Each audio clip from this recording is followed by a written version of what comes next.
evidentemente. Vamos lá então aqui.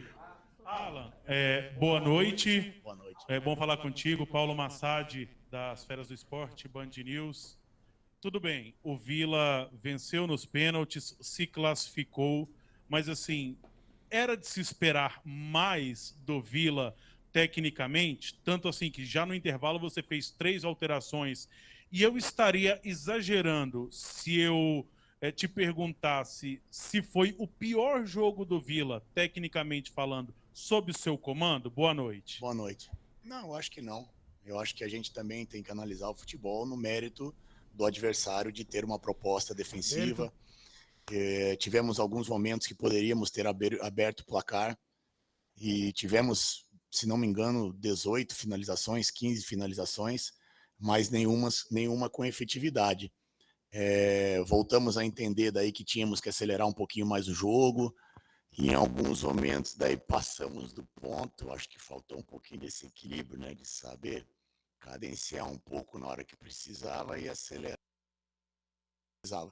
E aí acaba transferindo todo aquele histórico do ano todo, né, de pressão, de momentos de dificuldade, e em alguns momentos faltou um pouquinho mais de confiança para a gente tomar a decisão que tinha que tomar dentro de campo, na hora do penúltimo passe, na hora de uma jogada mais ousada, mas eu tinha convicção de que nós venceríamos principalmente no tempo normal, né, até porque o adversário começou a sentir um pouco mais, a atacar muito menos, e o jogo só ficou do nosso lado, né, a nosso critério.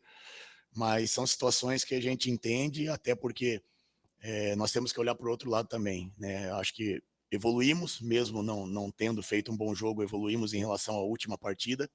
O adversário mais qualificado, o adversário que propôs um pouquinho mais jogar futebol, e o desgaste, principalmente emocional, ele às vezes ele cobra um preço em alguns momentos da partida, e foi isso que aconteceu.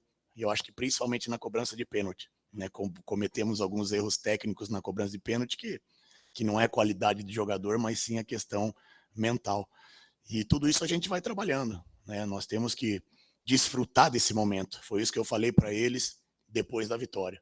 Desfrutar um pouquinho mais, né? Que éramos para nós estar falando aqui de Série C.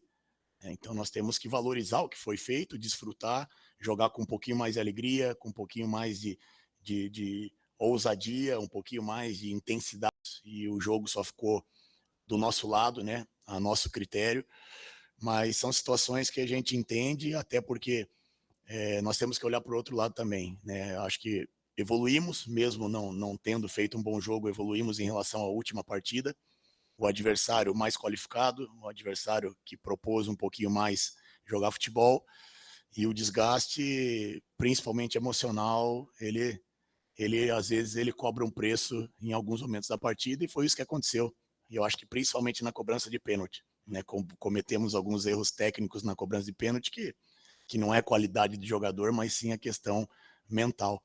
E tudo isso a gente vai trabalhando, né? Nós temos que desfrutar desse momento. Foi isso que eu falei para eles depois da vitória. Desfrutar um pouquinho mais, né? Que éramos para nós estar falando aqui de Série C. Então nós temos que valorizar o que foi feito, desfrutar, jogar com um pouquinho mais de alegria, com um pouquinho mais de ousadia, um pouquinho mais de intensidade para fazer o gol. Quando se fala em intensidade, muitas vezes se leva para o lado defensivo. E não é isso. É intensidade para querer fazer gol, para querer ter o artilheiro da competição, respeitando o adversário ou os adversários. Mas aquilo que a gente sempre fez aqui na Série B, buscar a vitória com alegria, com confiança no que está fazendo. E eu acho que isso, depois desse susto aí de cobrança de pênalti, a gente readquiriu, principalmente pela resposta deles ali no vestiário. Boa noite, Alan, Tandara Reis do Sistema Sagres. Já projetando a semifinal, vocês enfrentam ou o Cuiabá ou o Brasiliense, que se enfrentam amanhã. E esse adversário, quem passar, vai influenciar diretamente no mando de campo. Hoje, vocês têm a preferência por enfrentar um dos dois? A preferência que a gente tem é o desgaste menor possível, porque nós vamos aí jogar uma partida de uma semifinal, aí no outro dia a gente vai jogar uma partida da Série B, e a questão de logística vai pesar muito nisso, vai pesar muito nessa questão de ou você jogar fora primeiro ou você jogar em casa primeiro, Eu prefiro que a gente jogue aqui, porque a questão física ela vai pesar, né? Por mais que você utilize uma equipe completamente diferente nos 2 jogos, são jogadores que obrigatoriamente vão ter que ser relacionados, vão ter que ir para o jogo, vão ter que compor o banco, compor a relação. Então, eu acho que a gente jogar logo em seguida para recuperar para a próxima partida, eu acho que é o fundamental, é o mais importante nesse momento. Infelizmente, pelo critério pouco lógico aí dessa questão de jogar num dia e depois no outro. O Alan, Antônio Lupe, Rádio Bandeirantes, eu vou insistir nessa questão, porque a gente já tinha comentado na coletiva pré-jogo ontem, né, sobre essa possibilidade, mas é claro que dependia do jogo de hoje. E o que o Alan, junto com a diretoria, pretende fazer? Porque tem a questão de regulamento, você não pode colocar o jogador para jogar dentro de um intervalo, e esse período não é o que a CBF prevê no seu regulamento, né? Acho que são 72 horas, você pode me corrigir se eu estiver errado. E o que você vai fazer? Você vai colocar essa força máxima no primeiro jogo da semifinal para o sábado, ou no domingo na Série B, que vale para o esporte e para a competição, mesmo a chance remota de acesso? Vale muito, né? Eu acho que principalmente a questão moral, né? A gente continuar fazendo o que vem fazendo em todos os jogos, em todas as competições, e com a força máxima, e aí vai entrar essa questão burocrática se não me engano, vai ter que ser feito um relatório logo em seguida, pedindo autorização para a CBF, porque nós não temos um elenco tão numeroso para você relacionar 20 jogadores numa partida e outros 20 diferentes na outra. Ou a gente vai com menos jogadores, ou a gente usa essa solução da questão burocrática, da questão médica, pedindo uma liberação, uma exceção à regra. Então, tudo isso a gente vai conversar e a gente fica muito amarrado porque tem que esperar o resultado da partida, do próximo adversário, mas nós já estamos preparados para as 2 situações e a gente vai sim dar uma importância grande, porque a gente quer ser campeão e sabe o que representa para todos nós, financeiramente para o clube, e ao mesmo tempo nós não podemos também correr o risco de ser goleado aqui e interferir diretamente numa decisão de acesso na Série B por desleixo nosso. Eu acho que isso é o lado profissional da coisa. Então vamos procurar quebrar a cabeça, arrumar solução, né? Os problemas eles chegam para nós do lado de fora de campo da organização da competição e nós temos que resolver. É isso que eu acho engraçado no futebol brasileiro, para não falar outra coisa. Mas já que estamos aí, vamos procurar tomar as melhores decisões possíveis e manter uma equipe competitiva nas 2 partidas. Zé Roberto, Rádio CBN, boa noite. Foi falado no início dessa novela, que é a Copa Verde, que não ia nem acontecer, que o Vila jogaria com o time de aspirantes, né?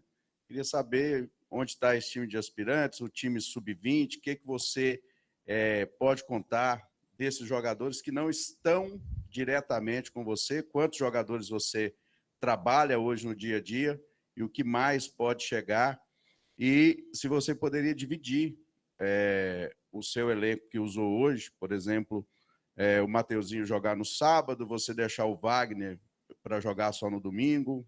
Fala aí para o torcedor. Boa noite. A ideia é essa, né? A gente não sobrecarregar ninguém e poder contar com todos.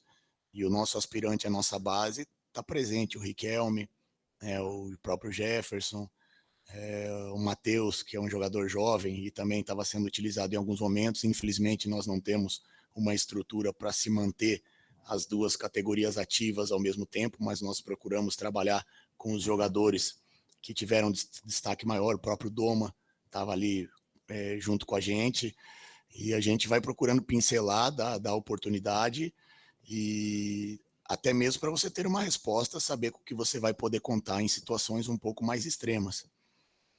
Volto a falar, a gente vai procurar colocar o que a gente tem de melhor, vai procurar colocar o que a gente tem à disposição, e pode haver sim algumas divisões, porque se a gente jogar fora a primeira partida, vai ser difícil até para a gente estar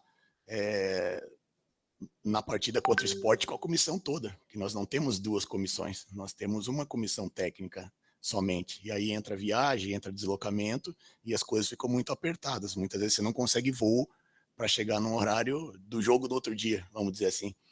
Então, tudo isso a gente vai... pode ser, né? Ou não, né? Ou Cuiabá, né? Aí... Não. O primeiro jogo é aqui, o Cuiabá é aqui. Então, tudo isso, por isso que eu falo que é preferível a gente jogar a primeira partida em casa, e ainda mais com o que está acontecendo, né? De bloqueio, de voos atrasados, enfim, você fica amarrado, mas nós vamos esperar e vamos colocar, sim, nos 2 jogos aquilo que a gente tiver de melhor, contando com sub-23, com sub-20, com jogadores que estiverem aptos e que já estão trabalhando no elenco com a gente. Professor, você falou da questão mental dos jogadores, mas eu queria saber de você, se foi a primeira vez que você passou por uma cobrança de pênaltis dessa, assim, de 14 pênaltis, só 5 convertidos, se foi a primeira vez, e como é que você se sente ali quando você vê, putz, agora vai, não, agora não foi, tipo, como é que você fica ali? Você não pode fazer muito, né? Foi a primeira vez, e o que a gente passa na cabeça é a vontade da gente bater, né? Pra gente assumir a responsabilidade, porque o pênalti, né, ainda mais os pênaltis decisivos, eles são muito importantes. Antigamente, na minha época, a gente jogava, a gente falava que quem tinha que bater o pênalti era o presidente, que é a responsabilidade maior. E a gente sabe que faltou um pouquinho ali de concentração, um pouquinho mais de confiança na hora das batidas, e isso a gente vai conversar, vai trabalhar, assim como eu achei também que faltou um pouquinho mais de confiança nas finalizações, para que a gente pudesse aí ter sofrido o mínimo possível, mas nunca tinha passado por uma situação dessa de tanta perda de pênalti, mas entra também o mérito dos goleiros, né? Não são só os batedores que treinam, os goleiros também treinam, e a gente treina diariamente.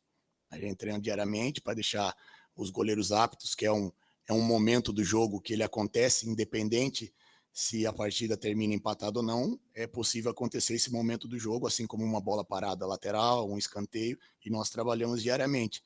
Mas acho que pesou um pouquinho ali essa questão emocional de querer dar uma resposta já o quanto antes, de conseguir uma classificação, já que nós poderíamos ter feito isso, principalmente no segundo tempo, com um pouquinho mais de tranquilidade, mas eu estava muito confiante, porque o Tony é um jogador que demonstra isso no dia a dia. Ele é um exímio pegador de pênalti. Nós temos aí ele e o Jorge, que a gente vê treinando dia a dia os pênaltis, é um aproveitamento de defesa muito grande, muito grande. E nós temos ótimos batedores, até que o Arthur fez o gol contra o Guarani, se não me engano, o próprio Neto, são jogadores que treinam diariamente, e eu tinha uma confiança muito grande na nossa classificação nos pênaltis, principalmente por acompanhar, por estar junto no dia a dia, nesse final de trabalho que a gente faz quase diariamente. O Alan, nesse fim de semana aí, com esses 2 jogos importantes, esses jogadores que não apareceram nesses 2 últimos jogos da Copa Verde, o Donato e o Souza, eles podem voltar? Qual a situação desses atletas? O Souza estava no banco hoje, né? Estava relacionado, estava aí já à disposição. O Souza teve uma entorse muito grande no tornozelo e no joelho. A gente até ficou preocupado que seria caso cirúrgico, e graças a Deus não foi. O Donato vem se recuperando muito bem, tornozelo ainda um pouco inchado, foi um lance também, eu vi depois na TV, né? Eu acredito que vocês viram, foi até um lance um pouco assustador, né? O movimento que ele fez do tornozelo, mas ele está se recuperando bem, e aqueles jogadores que estiverem à disposição, nós vamos contar sim, porque agora muda um pouquinho a competição, né? São 2 jogos, então a gente sabe que a responsabilidade é dividida, e os adversários não vão jogar só por uma bola, vão procurar também jogar e, consequentemente, vão dar mais espaço para a gente poder jogar.